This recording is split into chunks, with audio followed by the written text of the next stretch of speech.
Mini তার বাড়ির পাশের জঙ্গলে হাঁটছিল। তখন সে হালকা এক ধরনের খসখস আওয়াজ শুনল।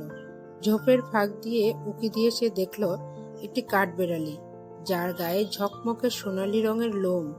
এটি কোনো সাধারণ কাঠবিড়ালি নয়, এটি ছিল একেবারে আলাদা।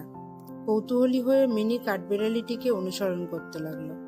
কাঠবিড়ালি এক গাছ থেকে অন্য গাছে লাফিয়ে তাকে আরো গভীর বনে নিয়ে গেল। কিছুক্ষণ পর তারা পৌঁছলো এক সুন্দর ফাঁকা জায়গায়, যেখানে চারপাশে ঝলমলে ফুল ফুটেছিল। কাঠবিড়ালি থেমে মিনির দিকে ঘুরে দাঁড়ালো। আমাকে অনুসরণ করার জন্য ধন্যবাদ, মৃদু কণ্ঠে বলল কাঠবিড়ালি।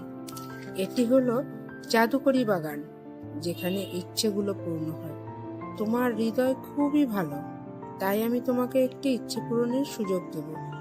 মিনির চোখ উজ্জ্বল হয়ে উঠল। সে তার গ্রামের চিরকালীন সুখ ও শান্তি কামনা করল।